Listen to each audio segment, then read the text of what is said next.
Nah, oke. Oke, go ahead everybody. Assalamualaikum warahmatullahi wabarakatuh. Waalaikumsalam warahmatullahi wabarakatuh. Selamat malam Kak. Terima kasih sudah meluangkan waktunya untuk diwawancarai malam ini Kak. Jadi tujuan wawancara kami ditugaskan untuk mencari mahasiswa aktif dan alumni di teknik perminyakan.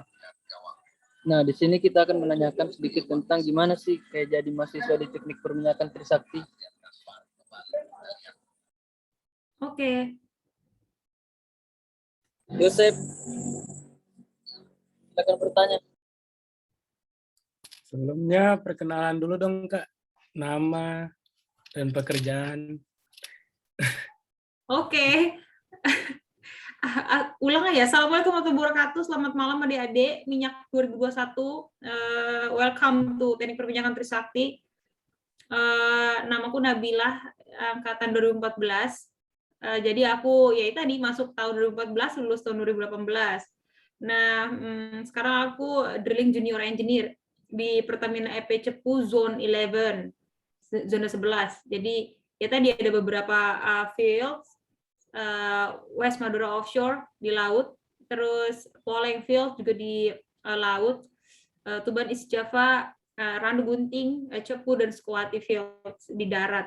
Jadi zona 11 itu regional 4 PEP Cepu itu Indonesia bagian timur, nah zona 11-nya di Jawa Timur dan sekitarnya. Gitu, adik-adik.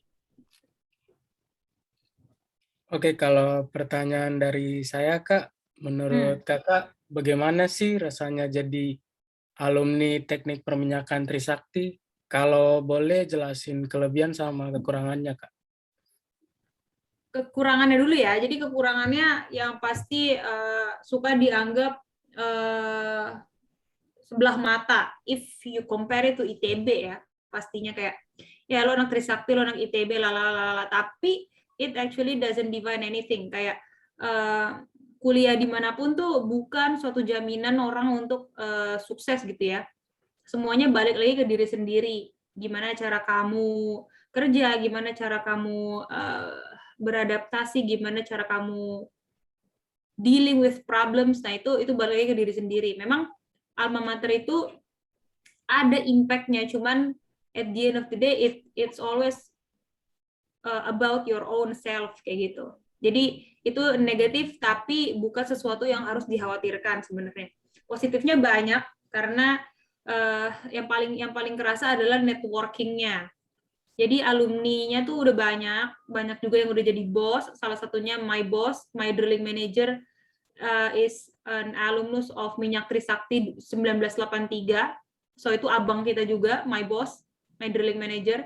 Jadi udah banyak yang alumninya udah banyak yang settle, udah banyak yang jadi manajer, udah banyak yang jadi VP juga, segala macam, pokoknya nempatin banyak posisi-posisi strategis di oil and gas industry kayak gitu. Jadi itu salah satu benefits yang secara langsung berdampak ke adik-adiknya sebenarnya gitu. Jadi ketika kita misalnya koordinasi kerja atau kita mau nanya sesuatu dan kita tahu itu abang atau kakak kita, itu semuanya bakal jadi lebih smooth gitu. Jadi komunikasinya lebih lancar, lebih enak, lebih santai kayak gitu. Jadi banyak abang-abang dan kakak-kakak kalian yang udah enak gitu ya, udah oke posisinya. Jadi kita sebagai engineer junior tuh diuntungkan lah dengan hubungan alumni itu gitu.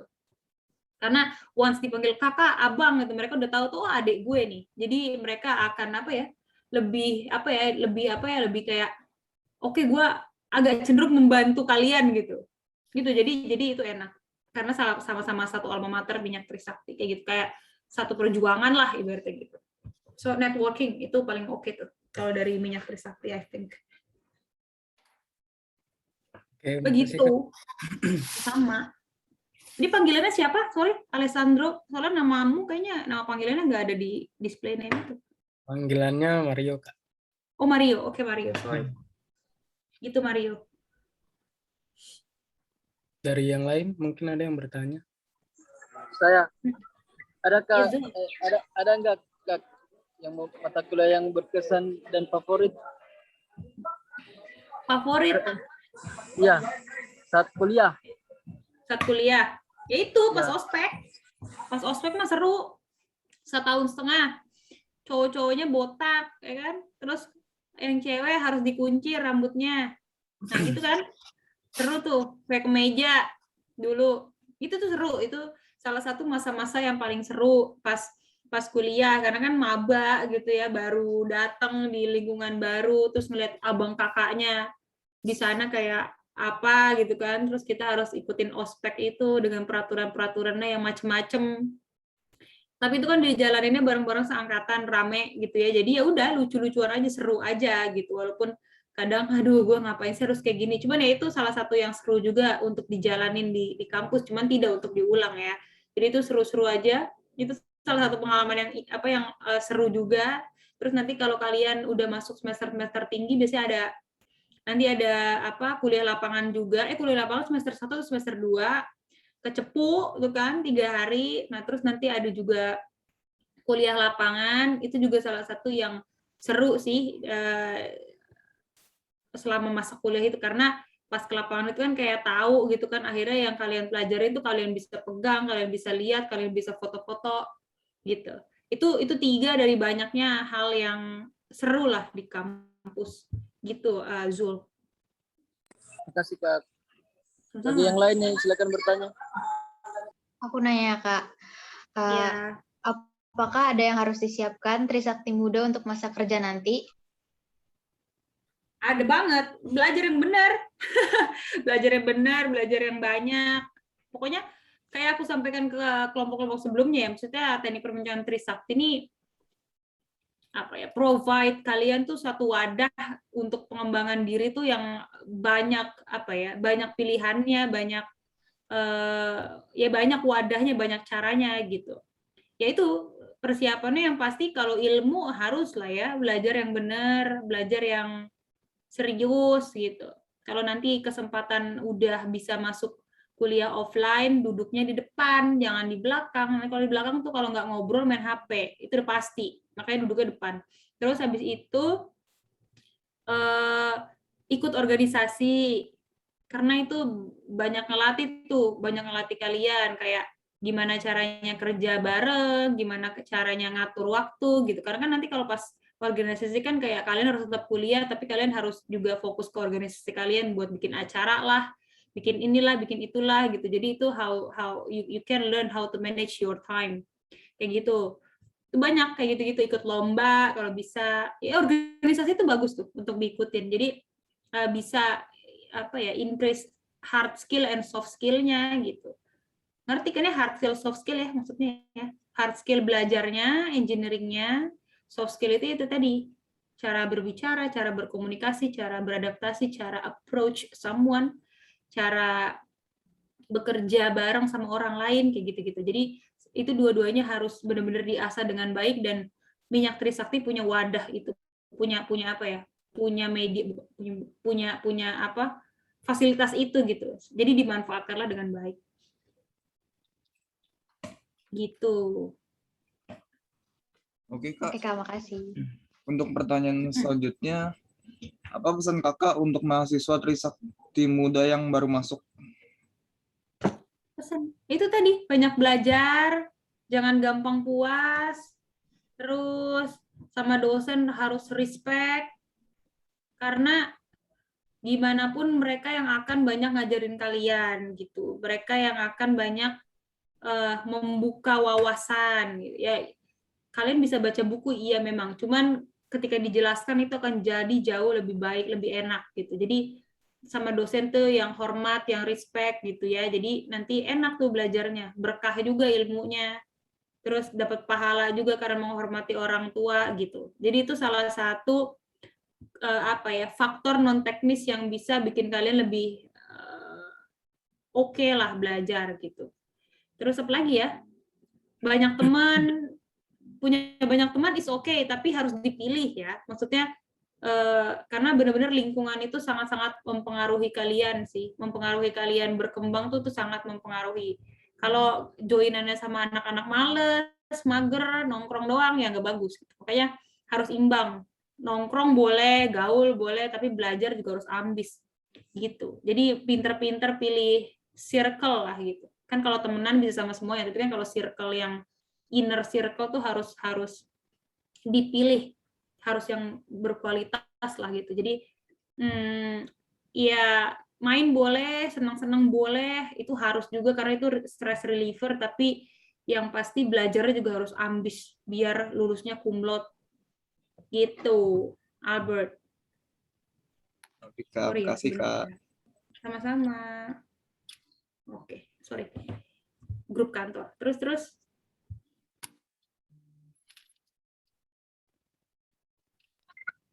Kayaknya udah ya Kak. Gimana? Jadi mau tutup aja ini. Udah. Oh gitu, oke. Ya. Hanya satu lagi deh Kak. Kaget loh aku. Belum. Mau nanya satu lagi Kak. Ya nggak apa-apa. Oh, Tadi mau lama nanya ya, banget silakan. soalnya. Tadi jam 8 sampai 8.45 soalnya. Siapa tuh tadi? Yang buat Kakak yakin pas pertama masuk nih Trisakti terus sampai sekarang nih udah kerja. Apa sih yang membuat Kakak sampai yakin dari dulu sampai istilahnya kayak menjalaninya nggak kayak apa ya, kan banyak orang yang putus nih di pertengahan gitu, banyak yang putus asa. Apalagi kan teknik perminyakan kan Kak, lumayan susah lah istilahnya. Iya. Yang membuat Kakak yakin sampai sekarang apa? Iya, karena pada dasarnya aku suka sih. Aku tuh belajar minyak tuh suka gitu loh. Maksudnya, jadi soalnya kalau gini, kalau sesuka apapun, biasanya gimana ya? Kalau kalian suka sama sesuatu, misalnya kalian suka melakukan sesuatu gitu ya, dalam hal ini belajar teknik perminyakan lah gitu. Itu mau sesusah apapun biasanya jalan aja tuh.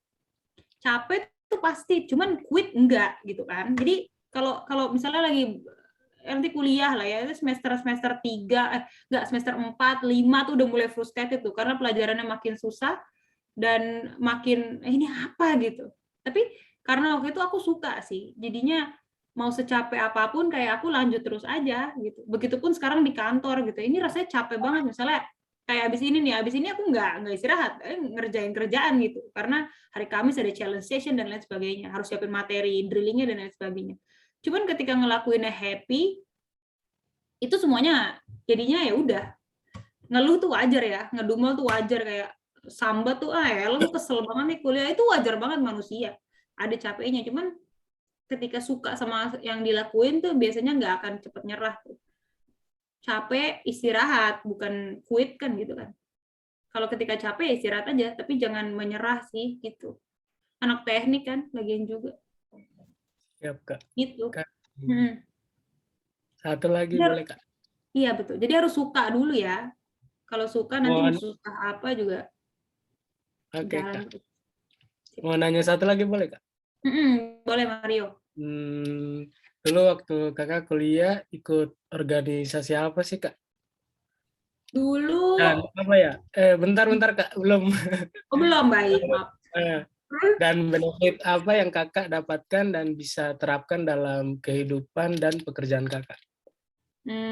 Dulu aku kan ada SPI IATMI ya, tapi waktu itu aku nggak jadi board membernya tuh, tapi jadi volunteer. Mereka tiap tahun tuh punya acara gede, namanya dulu Petrotech sama Petroweek, nggak tahu sekarang apa namanya.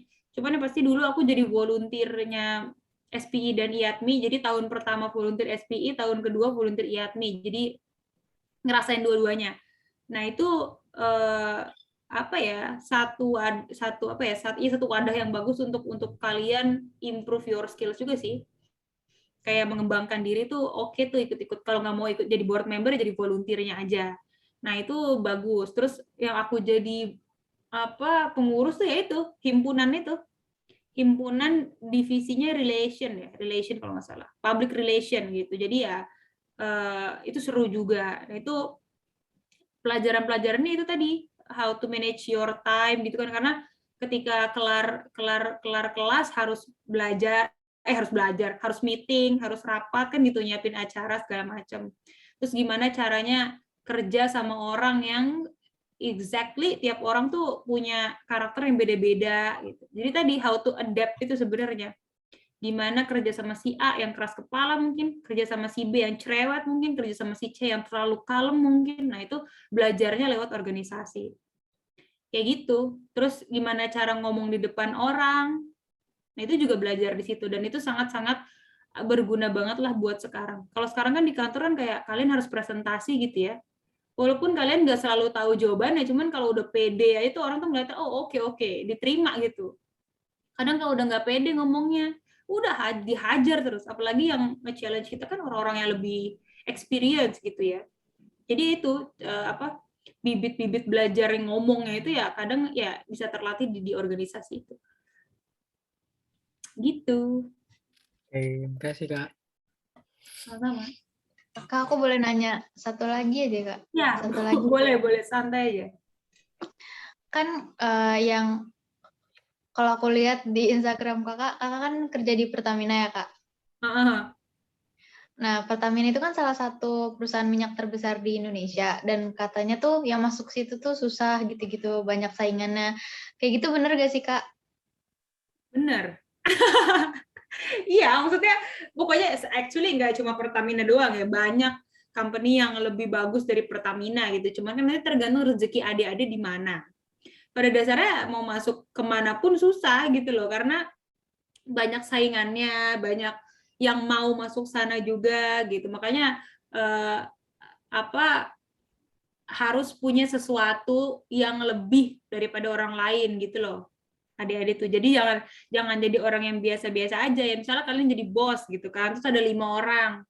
Terus pasti kan milihnya yang paling kayak lebih menonjol dibanding yang lain kan gitu kan. Nggak akan milih yang biasa-biasa aja kan. Jadinya ya itu harus jadi orang yang punya values lebih gitu. Katakanlah misalkan jago bahasa Inggris misalkan bisa fotografi misalkan jago bikin PPT. Kan itu kan edit values yang bisa kalian tawarkan untuk company kan gitu.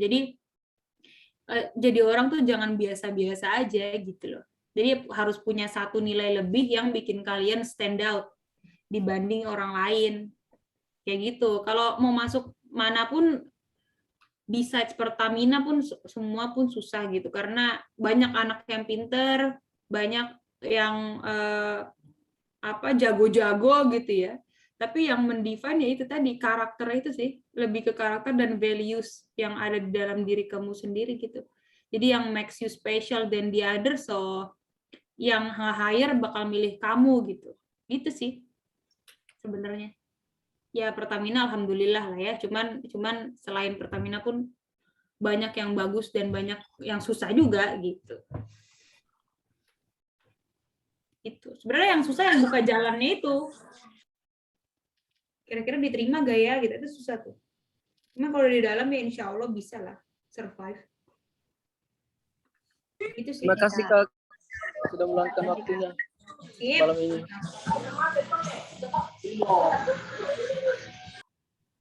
Ya, malam ini Kak. Oh itu closingnya tadi loh. Iya, sudah tadi Kak. Udah